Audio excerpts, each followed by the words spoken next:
pagi juga Bu. Boleh minta waktunya Pak ya sebentar. Ini saya ingin meminta pendapat ya. Di sini ada sebuah studi kasus tentang ada ya guru di suatu sekolah. Nah, saya ingin bertanya pendapat Pak Adi gitu. Boleh ya Pak ya? Boleh Bu. Ya. Jadi begini kasusnya. Ibu Tati, seorang guru kelas 5 yang merupakan rekan kerja Anda, rekan kerja Bapak ya. Sama-sama mengajar di kelas 5. Nah, ruangan Bu Tati pun persis di sebelah ruangan Bapak. Tetanggaan Nah, gitu ya. iya, Ibu Tati terkenal sangat disiplin dan cenderung galak. Nah, pada sisi lain, Ibu Tati juga pekerja keras dan murid-muridnya pun selalu mendapat nilai yang bagus. Nah, sebagian muridnya itu sangat takut sama Bu Tati dan sebagian lagi bisa menyesuaikan diri. Nah, kepala sekolah Anda dan orang tua murid juga sangat menghargai Bu Tati. Melihat Nah, pada suatu hari ini Anda mendengar tangisan seorang murid dan pergi keluar untuk melihat asal suara tangisan tersebut. Nah, Anda melihat murid tersebut itu murid perempuan kelas 5 sedang berlutut di atas bebatuan sekolah yang sangat panas menghadap ke depan pintu kelas Ibu Tati. Nah, Anda melihat Ibu Tati tampak tidak menghiraukan, jadi mungkin cuek ya, tidak menghiraukan suara tangisan muridnya dan tetap mengajar seperti biasa. Nah, namun Anda bisa melihat bahwa beberapa murid di kelas Ibu Tati mencoba untuk mencuri pandangan keluar. Nah, mungkin ada yang nengok ya keluar, lihat temannya nangis. Curi-curi pandang. Ya, melihat temannya yang sedang menangis dan berlutut di terik matahari. Nah, di sini pertanyaannya, tanggapan Bapak ya sebagai rekan kerja Bu Tati, apa yang harus Anda lakukan? Kemudian apakah guru lain dapat menginterupsi di mana saat itu ada guru lain yang memiliki wewenang atas kelas yang dipimpinnya? Ini maksudnya Bu Tati ya di sini. Nah, dalam kondisi ini apa yang bisa Anda lakukan? Dapatkah Anda menginterupsi? Mengapa dan bagaimana?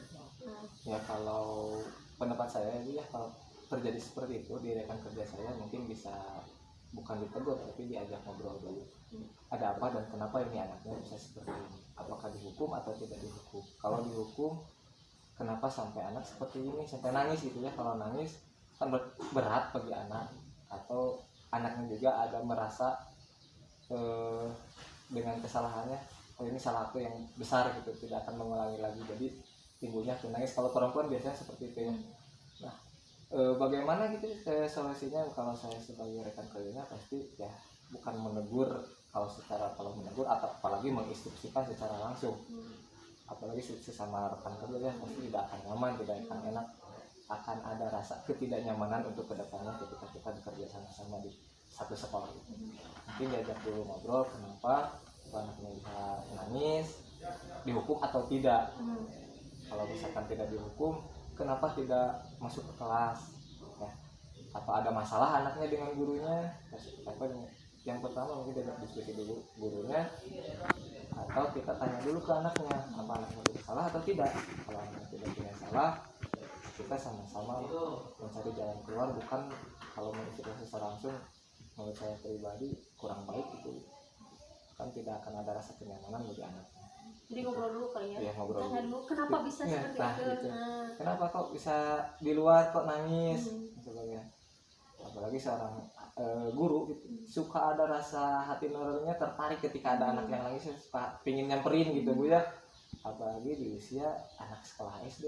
Iya, perempuan lagi. Apalagi perempuan, terasa pingin terus-terus dipanggil gitu ya. Kok bisa nangis, ada apa? Dan nanti bertanya-tanya di guru yang melihatnya, atau guru-guru yang lain bakal bertanya-tanya kenapa ini. Kalau tahu masalahnya mungkin bisa diskusi dulu guru yang bersangkutan itu. Nah, kira-kira nih bahan pertimbangan apa yang membuat Bapak berpikiran harus ngajak ngobrol dulu? Nah, kenapa? Karena ya itu tadi, bahan pertimbangannya hati nurani. Iya, benar. Kalau tidak punya hati nurani ya udah, kita tegur aja gurunya. Itu anaknya kok nangis. Atau bahkan mungkin biarkan aja muridnya. Nah, itu lebih parah lagi ya. Itu. Jadi pertimbangannya di hati nurani, karena sekeras-kerasnya guru ketika menghukum anaknya tidak mungkin seberat apalagi di usia anak SD. Takutnya mungkin menimbulkan apa ya? Kejeraan anak, ketakutan anak untuk belajar. Iya, benar-benar. Kalau udah anak takut belajar, mungkin tidak akan belajar, tidak mau lagi belajar, apalagi bertemu dengan guru galak gitu kan. Pengalaman lah. Ibu mungkin di sekolah seperti apa, dulu saya di sekolah seperti apa. Ada rasa kecemasan ketika menghadapi guru galak. Iya, benar. kalau nih misalnya seandainya ya respon Bu Tati ingin mendisiplinkan muridnya, alasannya. Nah, kira-kira tanggapan Bapak seperti apa?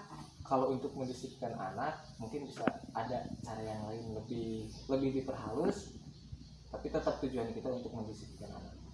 Kita sama-sama lah berdiskusi untuk mendisiplinkan anak, bukan hanya di kelas yang Bu Tati saja, tapi untuk semua gitu. Jadi mungkin saya bisa tarik kesimpulan kalau Bapak bisa dibilang kurang setuju ya dengan tindakan Bu Tati. Kalau sampai nangis bisa disebut ya kurang setuju. Kurang setuju ya. Ya anaknya masih di luar batas kewajaran, anaknya menangis karena ada penyesalan, ya saya setuju saja kalau dengan ada penyesalannya anak. Kalau anaknya tersakiti, apalagi disebutnya terjolimi, ya. Itu yang sangat luar biasa. Jadi rasanya itu kurang enak gitu kalau ke anak.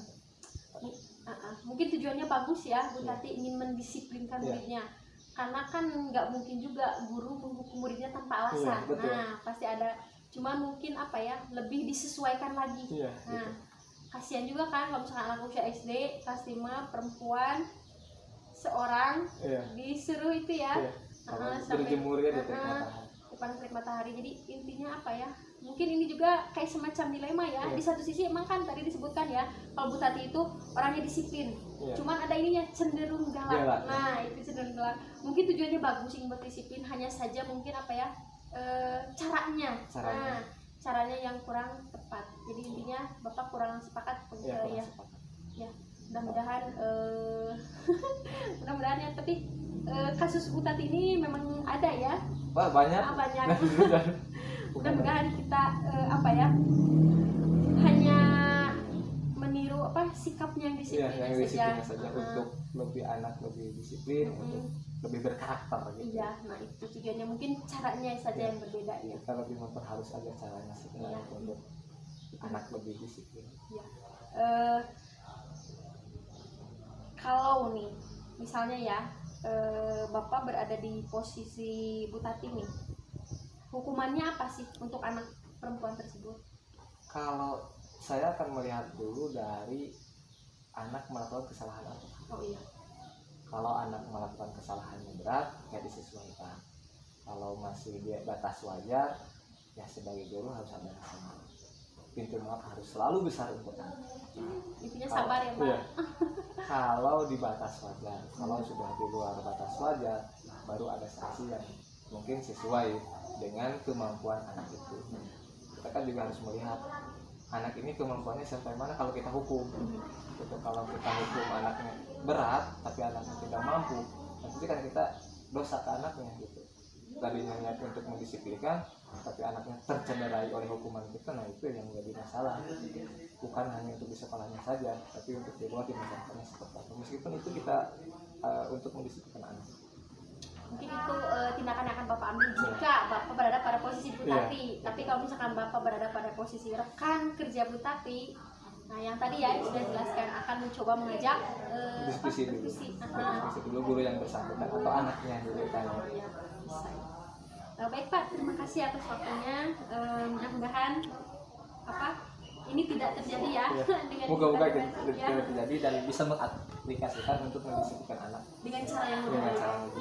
Terima kasih Pak atas waktunya. Assalamualaikum warahmatullahi wabarakatuh.